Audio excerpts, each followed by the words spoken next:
All right, stream is up and running, and we have cameras. We have you and me. All right, I think we're ready to roll here.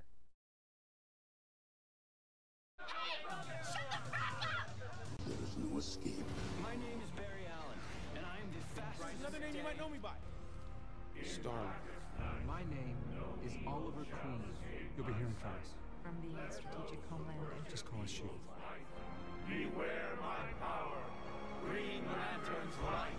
And here we go. Excelsior!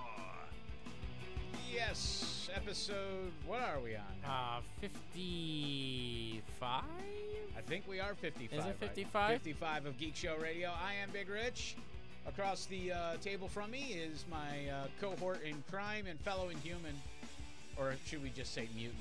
I guess we should say mutant from the way that we're feeling right now. Yes, Yeah. we are 55. Okay. I just double checking. We're so middle-aged I right now. know. We can't even remember what number we're I know, on. I know. That's bad. Yeah. That is very bad. But I am Big Rich. That is BJ over there. And if you're watching the live stream on YouTube, we are Geek Show Radio. We are a geek podcast about pop culture, TV, comic books, movies, Yeah. all that kind of stuff. And we do it right here from my little Geek Cave studio. And if you're finding us on YouTube or wherever you're finding us, you can also find us on other places. If you knock the microphone. Yeah, if you knock the microphone. iTunes, iHeartRadio, iHeartRadio app, I should say. Podcastpedia, Blueberry. We're kind of... Yeah, we're all over. We're kind of all over. You can find us. You just have to seek us out. Yes. That's all. We're on Twitter. We're Yeah. on Facebook. Geek Show Radio. Look for Geek Show Radio. Geek Show Radio. Geek Show Radio. Geek Show Radio. There you go. Branding. I think they'll remember us now. Speaking of comic books, you know that I've kind of not been... I stopped reading, like, the monthlies. Yes. I've mostly just been reading the collections as they come out and stuff like that now.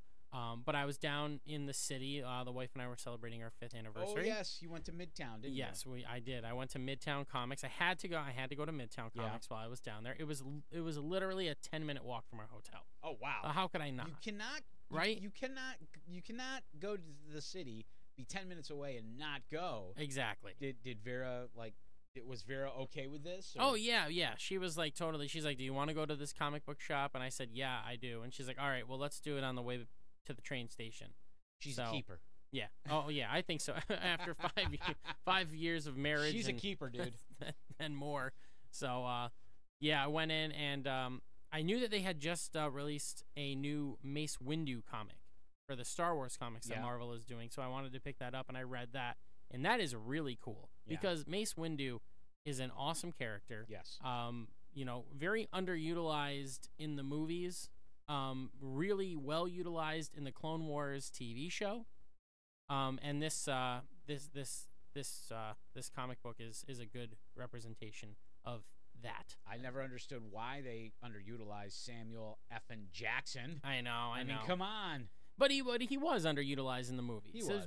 His best performances were the end of episode 2 during the Clone Wars, and then episode 3 for parts of it. Yes.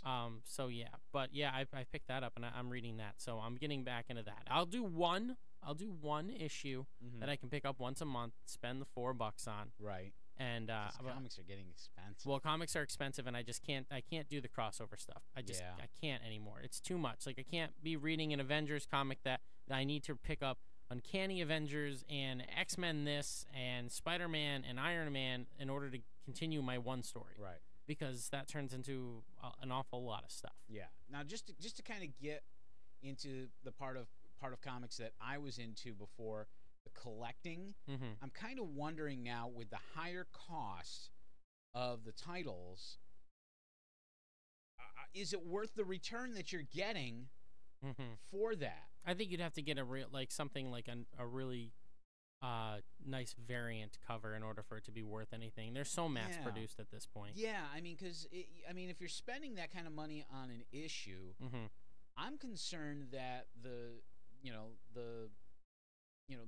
value of that comic going up is not going to be as much because they are mass printing it. Yeah. And Well, I mean, over the course of time, though, I would figure that your return on it would be a lot better because, I mean, when I had Spider-Man 300 and I went to the Albany Comic-Con a couple years ago and I saw it and it was like, you know, 200-something bucks. Yeah. I'm like, wow. Right. And I don't even know if there was a variant cover. I don't remember, you know, which Well, particular cover it was. I mean, I think Yeah. I had the one that had, you know, the 300 in white writing all over the place. I mean, Tom McFarlane. Yep.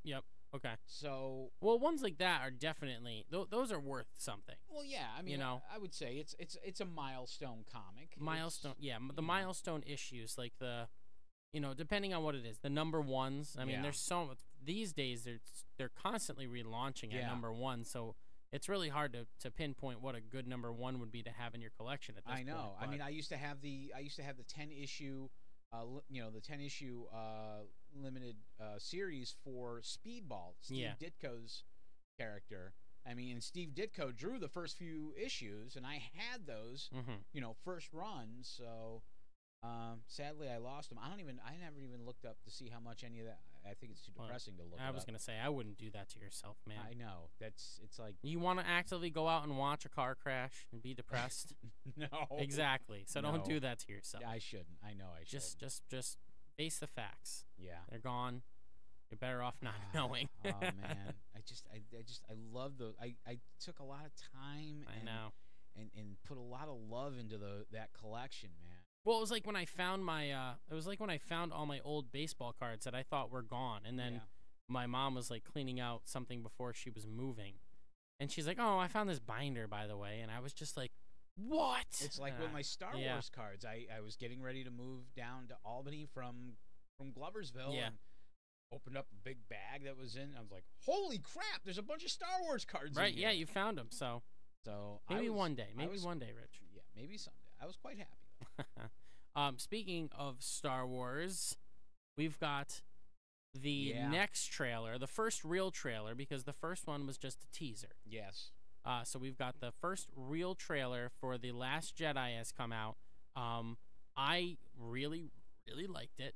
Yep. I even made my wallpaper the movie poster. Oh, the movie poster is great. The movie poster is awesome. It's so well done. Yes. It is really, really good. But I think that there was a whole ton of misdirection in that trailer because I think they want you to be confused. I think they want you to question things. Oh, yes. I don't believe a single thing that I saw in that trailer is going to be coming to fruition as to how they made it seem play out. Exactly. You know what I mean? I agree totally. I don't think what we saw was, I mean, because they're not going to give away the whole plot in the trailer like some others have done. Even the director, Ryan, I can't remember Ryan's name. Oh, yeah. Johnson? Ryan Johnson. Ryan Johnson has even said himself, don't watch this trailer if you're worried about spoilers, but watch this trailer. It's like I'm not saying, I'm just saying. They're just too smart. They're just too smart to put out something that would be spoilery. They're not gonna go all DC on us and throw Doomsday at us. I mean, that was one of the biggest trailer mistakes of the last probably 20 years. Yeah. This one, I think it was good. It was a lot of misdirection. It was a lot of everything you wanted to see. You know, you got to see Kylo Ren wrestling with his emotions, Rey training, Luke being all crazy, hermit Luke. You know, shots of Leia and what is going on with her, John Boyega, like the whole, like, you know, we got to see everything. Just about. No, what do you think? Because we got to see a real look at Snoke too. That wasn't a hologram. Right. So there are so many theories online. I was reading an article on Screen Rant the other day. Are we still on this? Who is Snoke thing? People want to know, man. And I was reading a whole bunch of stuff. Like, obviously, it's all out there. Some people believe that Anakin had a twin brother. It's a new character. They've said this. People, this is like the whole. This is like take a conspiracy theory and freaking debunk it 20 times over. Did you see that one theory? Answered. Where they think it's the one youngling from Episode 3 who asks, says to Master Anakin, Skywalker, "There's too many of them. What should we do?" Yeah. Oh, give me a break. It was like, it's not that kid. Oh, for crying. Could you imagine if they did that? They have to at some point though. They do have to retcon him in. And one of the biggest theories that I like that doesn't make sense to me, because this person does not suddenly develop an English accent over time, is that they believe that it could be Ezra from Star Wars Rebels. Like they're going to have Ezra go dark side and he becomes Snoke. But Ezra never had an accent like that. Oh That's what I'm saying. God. Like somebody, you just don't develop an English accent for no reason. So that doesn't. So that to me, he suddenly did not go tea and crumpets. right? Yeah. So that to me is totally. That's done. That's done. Jeez. There's nothing else that can be said about that. Why are you doing this to everybody? Right. Why are you people doing this? It'll be cool if it is somebody that they retcon in that may have been lurking, and I'd be cool with that. But I don't want them to take like a big character. Yeah. Say, for instance, one of the other theories is that Snoke is Boba Fett. I don't want that. Why would I want that? Well, number one, how would Boba Fett? Boba Fett was never force sensitive. Well, they're saying that Snoke isn't force sensitive right now. They're saying that he's just using people who are in order to further his agenda. Huh. That's what I was reading. So, I don't know. yeah, I'm not sure. Mean, no, it can't be because he's an original. He's a new character. New. N-E-W. Yeah. New. I don't know how to phonetically. I know how to phonetically. November. Echo. Whiskey. Yeah. New. He is not. He is not this person, that person, anybody. He is not Ben Kenobi's second cousin on his mother's father's nephew's side. But what if it's Owen Lars? Oh, get out of the studio now. Oh my he survived, and he's angry. Yeah, no. I don't know, man. I hope that it is a new character that somehow... they just need to explain how he's so involved and how these people know him and being seduced by Snoke. I honestly think that he was somebody who was probably part of the New Republic that started after Return of the Jedi, right? And eventually just didn't go dark side, but is evil and is using people who he can manipulate into doing what he wants to do. Well, I mean, we're gonna get. I think there's a lot of prophecy stuff that's gonna come up. We're gonna get more info. Yeah. When the movie comes out, but I mean, I think what we got. Just stop with the. One of the things we did get that I do like is the fact that Luke acknowledging that Kylo Ren is very powerful. Yes. He's just untapped, and I think, and Rey is just as powerful, if not more powerful. Yeah. She just needs a lesson, and we saw that, and he's scared. He's scared of that ability with the Force. Yeah. You know what I mean? So. He's a little gun shy. Yeah. With trying to do this again because, he feels bad that Ben and Yoda failed with his father, and he's worried about repeating the same mistakes that happened with his dad. Yep. With somebody else and just causing a whole new big issue. Well, there's I mean, there's so much misdirection in the trailer. It has you honestly thinking that, oh well, maybe. Well, what if Luke or Leia went dark side? What if one of them went dark side? Which, Luke's not going dark side. Not happening. No. But what a crazy twist it would be if Leia had gone to the dark side. That would be a twist. That would be something that I would see, like, that would be pretty crazy. Yeah. I just want to know. I just want to know who Rey's parents are. Why she's so important. Because at this point, there's no way that it's Han and Leia, and that's what people were thinking for a long time. That's no chance. Yeah, there's no way there. But they know who she is. They know who she is. You know what I mean? When or at least Snoke saw her, or Kylo Ren in Force Awakens, when they say we brought her on board with a girl, and he turns around and says, "What girl?"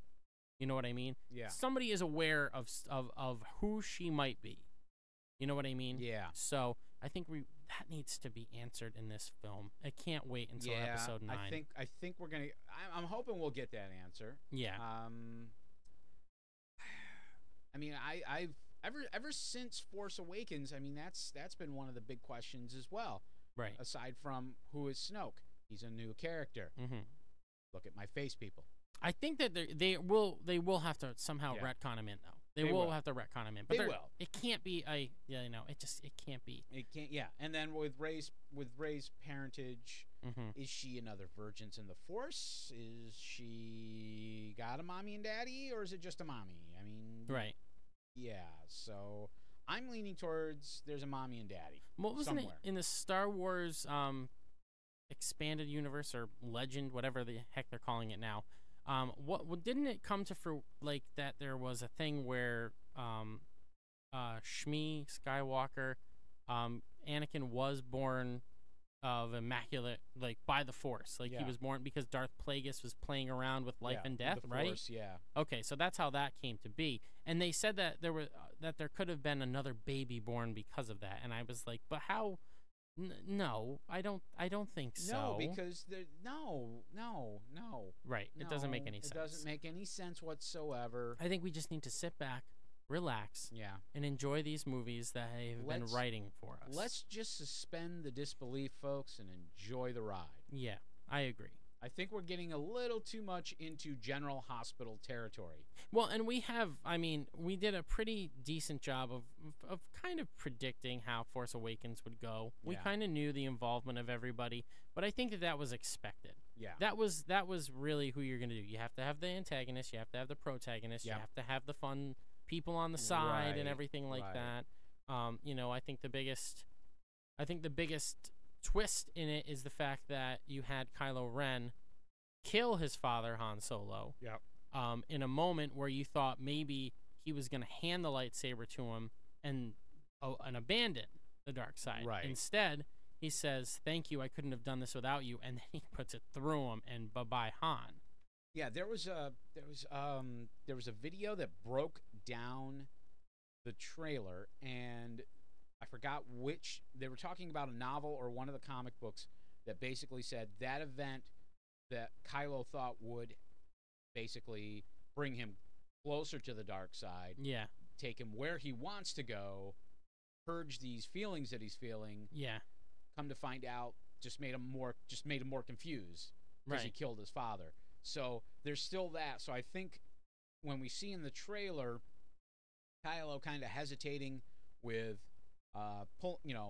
pushing the trigger on his TIE fighter Yeah. to shoot at his mom, to basically what we're seeing, we think he's going to kill his mom. Right. He's in a position to kill his mom. We're going to see a lot more of that emotional distress. Obviously, it seems he's not gotten over that stuff. I'm just hoping it's not whiny emo Kylo that we got last I don't think movie, because the memes we got out of it were great. Yeah. Yeah. But I don't want to see emo Kylo anymore. He's ditched the helmet, which is great. Mhm. That I never understood that. Well, I think that was I want to just be like Grandpa. Yeah, I think that was just him being obsessed with Darth Vader. Yeah. And the darkness that represented. Being a groupie. Yeah. Yeah. So, I think the biggest misdirection came at the end though when Rey says, "I need somebody to show me my place." oh in yeah, all the of this. outstretched hand Right? and all that. Like clearly to me though, when I'm watching that, is two different scenes. Right. It has to be two different It scenes. is. The lighting does not look right. Right. I mean, they're both lit from the left side, but there's just way too much. It's just there's just too. It's way too bright. Yeah. With Kylo compared to Rey. Mhm. So there's obviously a big fire going on one side. Yeah. But on the other, it's got to be Rey on the island with Luke. Yeah. Surrounded by porgs. Oh yeah. Totally agree. So I don't think that's one definite misdirection that they're throwing at us. I've also seen, I'm sure you've seen it as well or heard a lot of people complaining that we're starting to see a lot of things that we saw in Empire Strikes Back in regards to that trailer with, it looks like they kind of, the people are trying to guess the story. Mhm. And because we're seeing, the big door like at Echo Base on Hoth. We're seeing a planet that's white, and we got white foxes and that kind of stuff, so kind of snowy. And then we're seeing walkers, Yeah. all that kind of stuff, so. But I mean, they're saying that planet, I can't remember the name of the planet that they're on, is an old rebel base anyway. Mm-hmm. So those kinds of things are going to be there. So there is that kind of comparison. My concern, though, is, I mean, I do have a little nagging thing in the back of my head, asking, are they right? Like, I hope, I mean, obviously there were very big comparisons to A New Hope when it came to The Force Awakens and, rehashing old ideas and everything. But I think that was almost deliberate. I think that was on purpose almost to show that history repeats itself. I remember something somewhere, JJ or somebody said, yeah, we kind of pulled from that just to show, to basically give the fans something, the new fans and the old fans kind of something to latch on to. And I'm thinking to myself, well, I mean, it probably would have been better off just starting from, just kind of keeping it going without kind of rehashing A New Hope. I mean, because honestly, to me, Force Awakens is not as good as what I wanted it to be. No, the hype was too much. We had too much anticipation. We had too many things that we wanted to see that we didn't get to see. Like, and as fans, obviously, like, we can't write it, we can't produce it, and everything like that. That's what's wrong with this day and age. Like, we should just be able to go to a movie and enjoy it without having all these expectations. I think the internet basically has kind of ruined it to an extent for all of us. Well, because you start reading the theories. Yeah. You know what I mean? And then you want them to be true. It's basically, conversations like you and me just kind of speculating based on what we think is cool. And, and you got, Joe and Fred doing the same thing and Tom and Harry doing something somewhere else. But now you're basically getting all those guys and they're getting together in big chat groups and Facebook groups and everything else. Right. Signal and text messaging and iMessage and all that kind of stuff. And it's just the theories are flying fast and furious and everybody's got their own thing and they're just throwing it out there. It's like one big bouillabaisse of conspiracy. And then you have like places that are publishing it. Yes. Like one theory says, and it's like you have, and it's like it's theories. It's all theories. It's a double-edged sword in regards to that.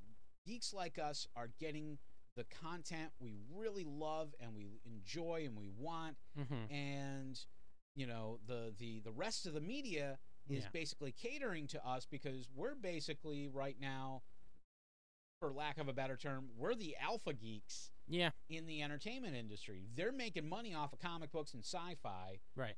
Whereas, back in the day, like in the 90s, movies like Philadelphia with Tom Hanks was making big money. Right. And winning the Oscars and all that. Now you're starting to see, the fact that Lord of the Rings won an Oscar for Best Picture. Yeah. That's a big deal. Right. That's bigger than most probably average moviegoers would think. Okay, The Hobbit's won. Great. All right. Well, The Hobbit didn't win. Well, yeah. What was the movie about? I don't get it. Well, it's that just goes to show that it doesn't have to be like this big, that it can be a good story. Yeah. I think, take away the genre. Yeah. I think we're just being, the media is just oversaturizing everything with this stuff. And we're all just getting this information overload. It's the same story with the internet. You got people that are addicted to to their smartphones, and I admit I look at this thing. Oh yeah. 40, 50 times a day. All the time. Even at work. I go to the bathroom and I don't take a newspaper. I take my phone. Right. That's what Twitter's for. It's gross, yeah, but I wash my hands. Come on. But not your phone. And my phone's water resistant, so I'm not. They make wipes. Yeah. Still, I think it's just everything is just coming at us too much, and then we're getting, and this is why we're getting weird ass theories about Snoke, about who he is. Yeah. Even though we've already been told what he is, and it's.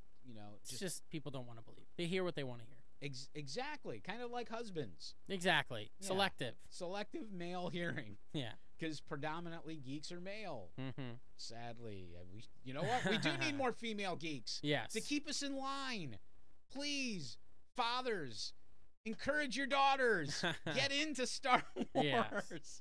Please, we need more female geeks Yeah. in the community. Exactly. We got to teach them right, raise them right. I'm trying to raise my daughter right. But overall, you enjoyed the trailer. I did enjoy the trailer. Yes, I did too. I am looking for. I didn't like squeal and geek out like a lot of the reaction videos. Well, there wasn't a lot of squealy geek out moments in it because, Yeah. you had that in the first one where we got to see the Millennium Falcon for the first time in Right. so many years. Exactly. But I mean, yeah, you saw. But I was watching Star Wars show, which is Lucasfilm's Star Wars podcast on Yeah. YouTube. And they basically took a montage of reaction videos and threw them together. And I mean, some of the people. I mean, there was this one guy. He looked like he could freaking rip apart a house by himself. mhm. And he's just like, oh, all literally, Yeah. like pitch went way up, like somebody nailed him, in the fun bits. I mean, I was excited. I was excited to the point where I bought my tickets already. So I haven't yet. I'm Oh. going to. See, you're going. I'm going to. You're going day of though. I'm going. I'm going that Saturday. I'm going at like noon on Saturday. I'm going to the quote unquote midnight show, right. which is 10 p.m. right. basically on Thursday night. Yeah. I think a lot of theaters are doing that now, just because midnight is kind of Mhm. so. But All right. Well, you can't text me until like Saturday at like 4 p.m. Oh, I'll just text you. I'll just text you my face. I'm I'll ignoring be like, every text message. I'm I'm ignoring them. I'm just gonna see that it came up. I'm He's just gonna gonna- leave it there he's until gonna- Saturday at He's 4. gonna put his phone in DND. Do Yeah. not disturb. Right. Vera's gonna wonder, why can't I get a hold of my husband? Yeah. All right. So I think we've said what we need to say about that. Yes. So let's move on to, in my opinion, slightly more disappointing things, and that would be Marvel's Inhumans. What are you feeling? Tell me how you're feeling about it first. Okay. Well, the first episode, I honestly thought that the critics were a little harsh on it. I would agree with that. I don't think it was as bad as they said it would. But then again, my prevailing theory on all TV shows Yeah. is that the first season is never what you expect it to be, simply because you got to establish your characters, you got to get the people interested, you got all this groundwork that you have to lay down. You can't just jump in. It's not like Spider-Man Homecoming, where we've had 3 or 4 different reboots. Mm-hmm. We don't need the origin story. We can just jump in. Everybody knows who Aunt May is. Everybody knows who Peter Parker is. Everybody knows Tony Stark from the, you don't have to do all that crap. With Inhumans, you kind of have to do that because they are not one of the more popular Marvel characters. I mean, they let's face it, you barely saw them, and if they had, they are shoving them down our throats at this point. Right Exactly. Now. In the comics with the TV that's shows. because they don't have the rights to X-Men and the mutants on television. Fox has that, Yeah. and Fox is trying to run with that, and Marvel. We'll talk about that in a second. Yeah, Marvel would love to have that back. Better yet, I'm sure they would love to be able to do a co-op like they did with Sony and Spider-Man. Yeah. Because it obviously can work. Spider-Man made money, Mm-hmm. Absolutely. Everybody was raving about Tom Holland. He did an awesome job. Marvel basically knocked it out of the park.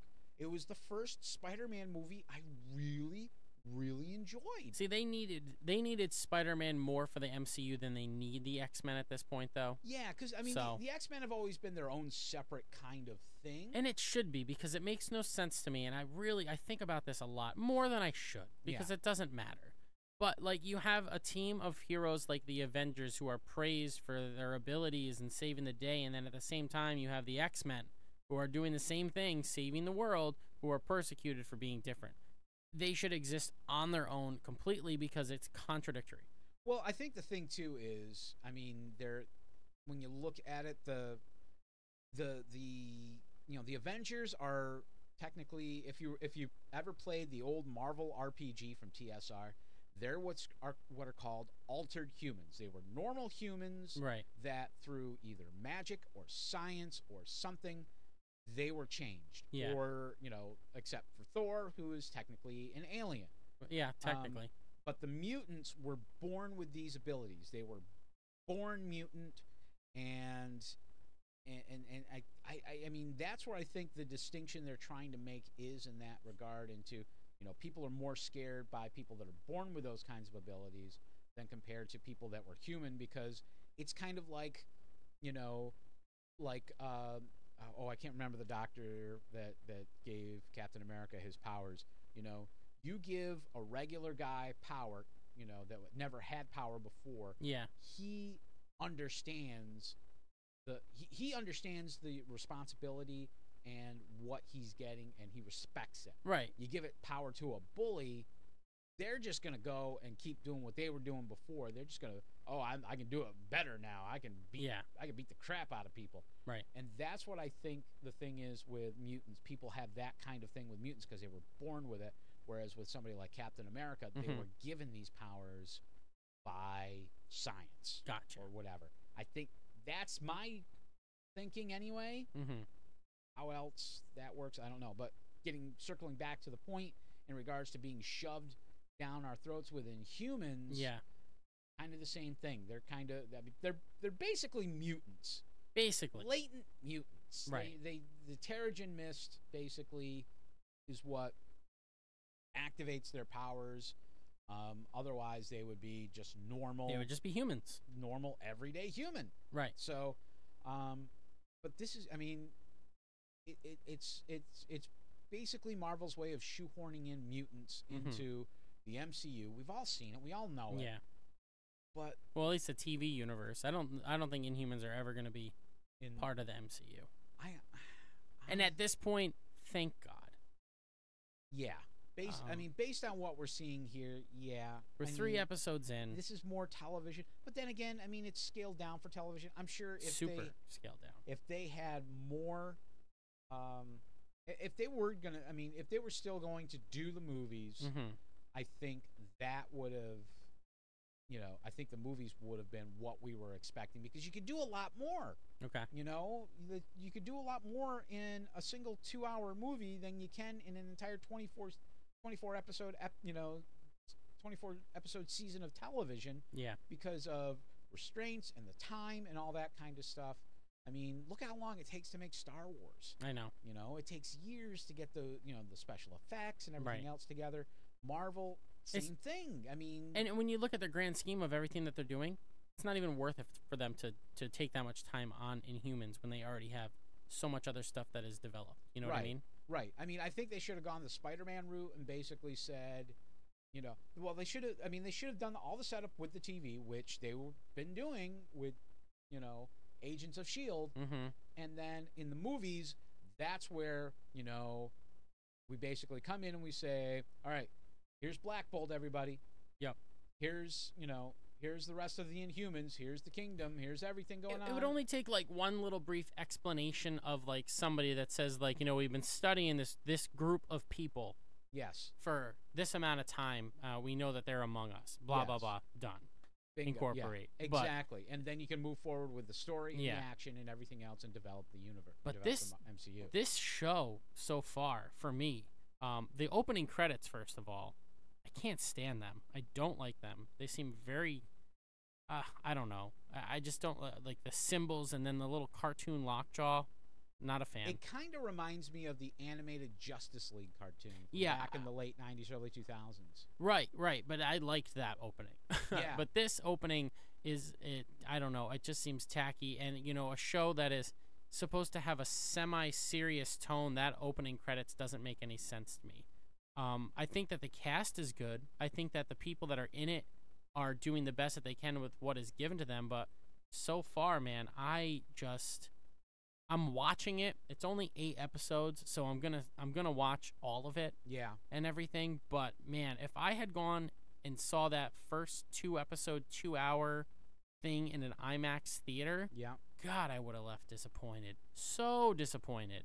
I think you know what it is. I think it's kind of it's hard for me to describe, because I'm so conflicted on this. Yeah. It just seems so clean to me. Too clean. everything that we've seen up to now has been kind of a little bit of grit, a little bit of dirt, which is fine. That adds a little bit more realism to it. It's not like back in the 90s and early 2000s where we had Batman, going back to his roots, and then just darker, grimmer, grittier kind of stuff. It just seems so clean. It's bright. It's very bright and shiny. It's like an Apple store, and that, which is not necessarily a bad thing. No, boss. you like that. Yeah, boss. I'm not harshing on you, boss. Well, the last season of S.H.I.E.L.D. and the last season, I'd say season and a half. Yeah. Of S.H.I.E.L.D. is when things got real good, because that's when they went grittier. That's when they went darker, and they weren't afraid to play to not the kids. Right. I think that they're playing it safe right now, and I don't love that. It's just not. Yeah. I mean, it's just not. It was funny though, when the trailer came out, there was a lot of criticism, like, oh, the outfits don't look great, Medusa's hair looks fake. Well, you don't have to worry about that. Yeah. Because if you don't have to worry about making awesome CGI hair powers if you cut it all off of her. Exactly. And that's what they did in the first episode, as like her punishment when this coup happened and Maximus took over or whatever. They cut all of her hair off, sent her down to Earth. So now you got Karnak and Black Bolt, Medusa, Gorgon. They're all on Earth and running around. It's only a matter of time before they're discovered, I would assume, by an organization. Well, they're kind of already, based on from what I saw. Well, and people already know that Inhumans exist. Yeah, I mean, you know what I mean? It's not. They just didn't know there was a whole colony of them living on the moon, right? Doing it on purpose, living in secret. Yeah. So now it's like it's there's. I don't know. It's just yeah. I just don't. I don't know what to say. I'm not feeling it. I don't. I mean, like I said, I'm gonna watch it. But so far, the storyline and everything in it, I'm just not liking it. I'm just there could be more. I think a lot of people that are listening right now are probably taking away from the fact that we're stammering and we just can't put into words. I mean, we're just not feeling it. It's just like honestly. So, and I don't want to say like. Yeah. I don't want to say that it's not a good show, because it's not like it's just starting. It's just starting. So and this could be just getting started. Like I said, with my theory with first season, it's that getting started rut that almost every single show goes through. I mean, at this point in time, it is the same person who was the showrunner for Iron Fist. Yeah. And Iron Fist, of course, also took a whole mess of criticism. I'm starting to question maybe this showrunner just kind of doesn't know what he should be doing with the material. Possibly. But I mean, that being said, I enjoyed Iron Fist. I enjoyed his involvement in the Defenders too. Yeah. But so far right now, I'm liking Inhumans. It's okay. I'm not watching it I'm not watching it on time. Right. I watch all my shows like that pretty much on time. But I'm not watching this one. I'm catching up to it like maybe a day before the new one is gonna pop on. Like that's when I'm watching it. Well, that's always been my thing, just because of my schedule and everything. I kind of have to time shift it in order to watch it. So, but yeah, I mean, I'm gonna watch it. I'm gonna give it a good shot. I mean, like I said, I didn't think the first episode was that bad. Yeah. It just seems like something that should. It doesn't seem Marvel caliber to me. Yeah. You know what I mean? Like this seems like a show that almost like a DC movie. No, I wouldn't say that. Okay, that's bad. Yeah. Well, no, I think that the DC movies might be better at this point. This seems like a sci-fi show, like on the Sci-Fi Channel, with like a lower budget, maybe not the greatest writing team. That being said, no disrespect, the Sci-Fi Channel has put out some pretty good stuff. Oh yeah, The Expanse is good. Yeah. But you know what you're getting into. Yeah.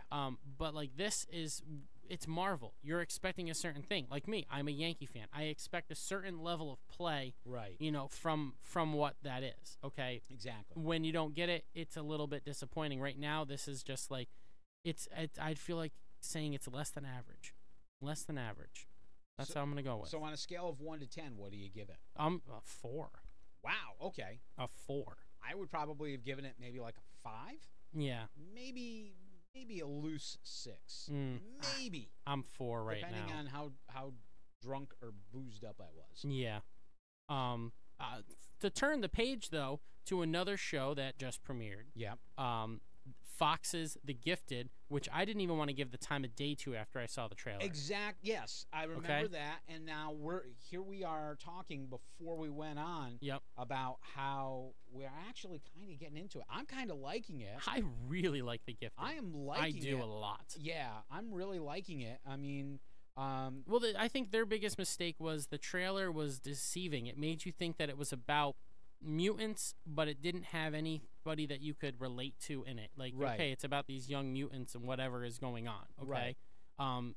And after watching the show, you have familiar characters. You know, you've Yep. got Polaris and Warpath and Blink and all these characters that are not major players as far Right. as the X-Men universe go. Yep. But they're enough there where they can play with them and they can give you a sense of it. I actually, in the first episode, I actually felt like I was reading a Chris Claremont X-Men comic. I kind of got that. You know what I'm saying? feeling. Yeah, I kind of got that feeling too.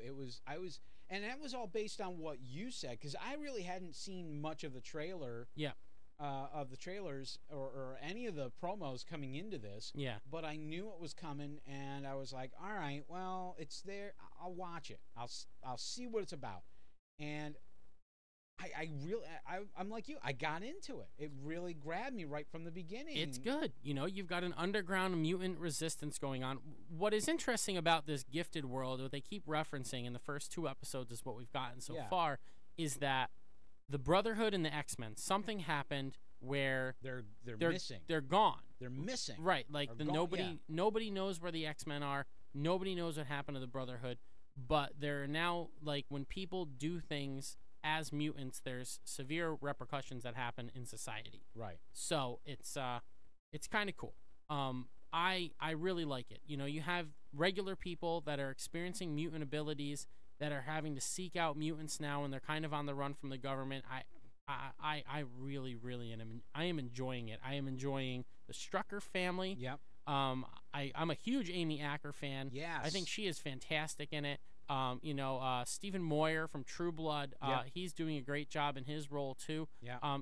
The guy who's playing the main investigator, I think it's Corey something, whatever his name is. He's fantastic as well. Yes.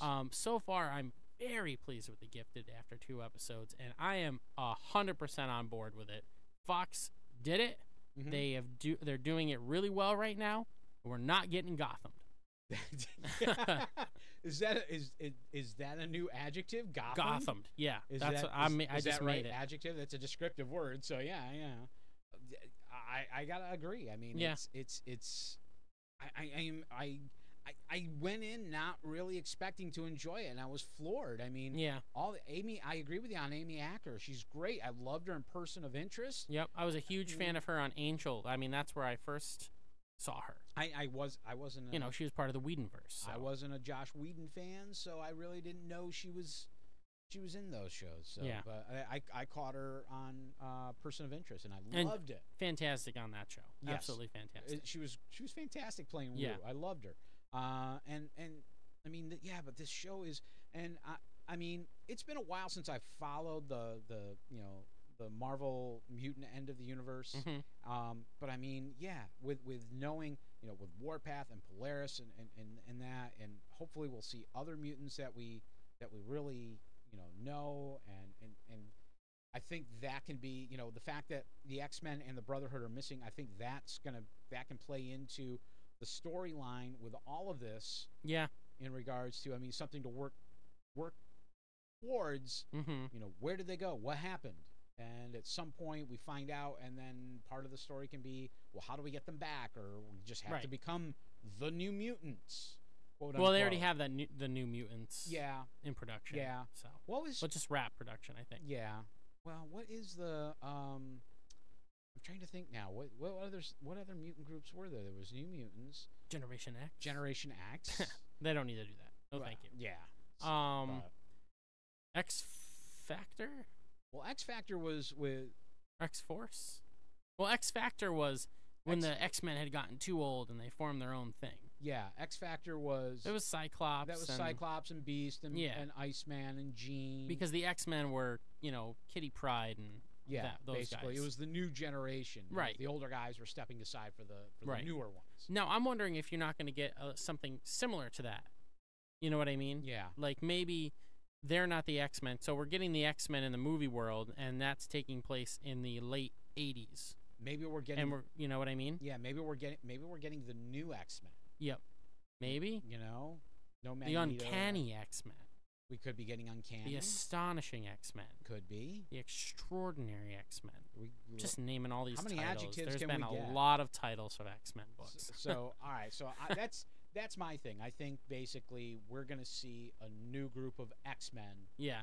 come up because maybe they're in Australia in the outback with Gateway or something like that. Maybe. You know who I would still love to see in the X universe? Who's that? Longshot. Yeah, that would be I cool. want to see Longshot. I would love to see Longshot on The Gifted. Mm-hmm. Well, That I think would be good. it's very possible. I think you're going to get a lot of middle-of-the-road characters from the X-Men universe and not the major players on here, which I'm kind of cool with because, like I said, I'm enjoying it. I really like what they're doing with it. Bryan Singer, you made up for X-Men Apocalypse. Oh, God. Thank you. Yes. Thank you. Thank you. I mean, I see where your focus was now, and it was not on that movie. It was on making a really well-developed X-Men TV show. yes. And the X-Men television shows are killing it. The Gifted, I really like. I really enjoyed Legion. Yeah. So, yeah.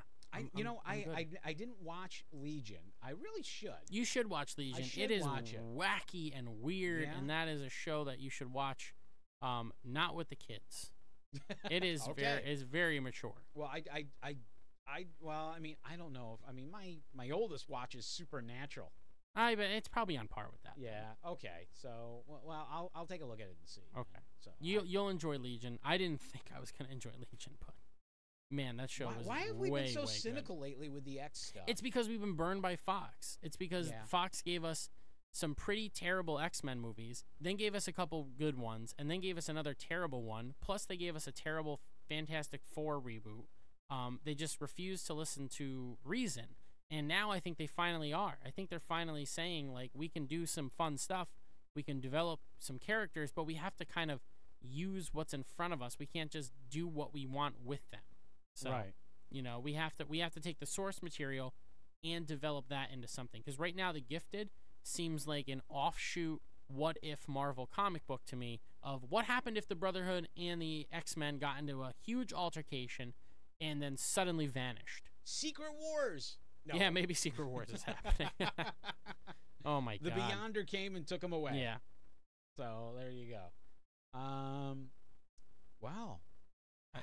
I guess let's just let's just talk about Supergirl and the Flash had their premieres. Yeah. I did not watch Legends, so we're gonna skip that for right now. Yeah. But Supergirl was back. Kind of mopey. But I thought it was a pretty good premiere, setting up some pretty cool stuff for Yes. for this season. And that's all you can ask for Yeah. in one of these things. So who is that big villain going to be? And that woman woke up at the end of the episode, and there was like a banshee screaming at her. Yeah. Maybe she'll be Silver Banshee. Maybe. Ooh, Who knows? that would be kind of cool. That would be kind of cool. And then, of course, the Flash made their big premiere. They had to bring Barry back from the Speed Force. Yep. There was all this, what happened to him in there? Who knows? I would just like to say about the Flash. Yeah. Danielle Panabaker's new look. Oh, it's much better. I'm all over. Down that. with the. I'm down with that. I am Bartender Caitlin is You throw some good to go. leather pants on her, man. I'm all right. That sounds. Maybe really she can be bad. Black Canary. That sounds really. Oh, they bad. already have one. Yeah, they already have one. But still, I mean, Yeah. Danielle Panabaker she's a beautiful woman. Absolutely. And I don't know what it is. I just like seeing, t-shirts, blue jeans. Mm-hmm. Made her seem a little more kinds of normal, things. less stuffy. Yeah. Yep. Yeah, but then again, I mean, that was the character she played. So there you go. They bring Barry back from the Speed Yeah. Force. What happened to him in there? You got this samurai robot. Yeah. What was that at the end of Flash? I have no idea what that was, and maybe I'm just being a bad comic book geek at this point for not knowing what that was. But when those people were like the samurai worked as planned and everything, so is this guy playing with time or reality or something like that, where he needs the Flash to come back? It was nice to see not a speedster Right. could possibly be the villain. Right. So that's refreshing. Yeah. I actually looked it up to see. Because I couldn't recognize the character. Now I can't remember the name. And of it the is from the villain. comics? It is from the comics. Okay. It's not one of the. Yeah, definitely not one of the speedsters. Obviously. Yeah. They wanted to kind of get away from that kind of thing. Yep. Which is great. I would love to see the Flash because he's more of a thinker, one of those cerebral villains. Yep. So now Barry's going to have to kind of change his tactics in regards to he can't, running really fast is not going to get him out of every situation. He's got to think his way out of some of them. So this is definitely good. I thought he was. Who's the other time traveler? The other guy in the DC universe. I can't remember. He was in Justice League. I don't remember. In the I know Justice League cartoon. I know who you're talking about. Yeah, Metreon or something. Oh, like that. yeah. Metron or something like that. Yeah. I thought that was him because his chair looked very similar to what they had in the animated Justice League. So I'm thinking, really? No, Time guy? Okay. And then I went and looked it up to make sure, and was like, nope, that's not him. Well, I know the crossover event was released, and it is going to be like a crisis Yes. on multiple Earths or something like that. Yep. So there's going to be like a crisis type comic, and they're going to have everybody involved again, which is going to be cool. So we're probably going to see like everybody jumping from Earth to Earth to Earth, hopefully, Right. and kind of. And I think that this guy from Flash has to be somewhat involved in that. Yeah. Has to be. I mean, because I haven't. Because right now Arrow is still dealing with The island blowing up. the We island haven't blowing seen up that. in Slade. When we're recording this, Arrow is on Yeah. tonight, so we Arrow haven't is, seen yes, it yet. Arrow is on at 8:00 tonight. Is right now coming up on 12 noon, so we still have about 8 hours to go. Okay. So yeah, so far I'm down with it. I did watch Legends of Tomorrow. Yep. And Good. it was Legends of Tomorrow. I like Legends of Tomorrow though. Yeah. I think it's wacky. I like that. I'm kind of getting the impression that these guys are like the comic relief more than anything. Yeah. And I feel like, well, wait a minute here. Firestorm was never a comic relief. He is now. Neither was the Atom. Yeah. No, I just like that it's just- kind of become a that to me right there, it's just fun Yeah. sci-fi. Yeah. That's what I look at it as. It's just it's like, your goofy second cousin, Yeah. that kind of thing. I'll probably watch that at some point today. It was okay. I mean, but that's part of the reason why I kind of didn't finish watching season 2. Yeah. I liked season 2. I like Legends of Tomorrow. It's probably one of my favorites. Yeah, I'm gonna commit to watching it more this year. Mhm. So get more into it, and hopefully, Yeah. because they just kind of lost me there on the second season. That's okay. But what are We'll you get gonna you do? I'm trying to think what else is going to be going on. We got Thor Ragnarok coming up next month, Yep. and Justice League. Stranger Things on Netflix at the end of this month on Halloween, Yep. which is going to be good. I loved Stranger Things. Punisher at some point. Punisher this year. Right. This year. So I'm thinking I think November for Punisher. You thinking? I think Kind it's of going to coincide November. with Thor, just kind of give a 1-2. I think it'll be punch. Thor Ragnarok, and then actually I wouldn't put it past Marvel if they released it on November 17th to compete with Justice League. You think? I think they totally do that. Oh. 100%. Ooh, then Battle of the. Ooh. It's kind of like when I think that happened with Daredevil. Daredevil season 2 premiered at the same time as when Batman vs Superman came out, same release day. So. Yeah, but the thing is, you can get. Netflix, you can whenever. Right, I know, but I think it's funny when they do it anyway. Let's just I can tick them think that. off. Exactly. Yeah. Yeah. I think that's all we got. The world of Geek is strong right now. It is. And we've the picked force back is up. strong and everything's going Yeah. good. So I think we can call it. Yeah, I at- think this at, was. at this point. So, Yeah. on one. I like that. This is what you do with live radio, Yeah. baby. All right, but that's going to wrap it up for this episode of Geek Show. And, for myself and BJ, thanks for listening. And remember, subscribe on YouTube, our YouTube channel. Geek Show. You can find it if you Google it. We don't have enough subscribers, so we can't have a custom URL. Not yet. Which is kind of sad. But We'll get there. Facebook, definitely. Twitter, Geek Show Radio, all of that. You can find us Podcastpedia, iTunes, iHeartRadio app. Thank you, sir. There you go. That's what you do. All right. Stay geeky. Bye.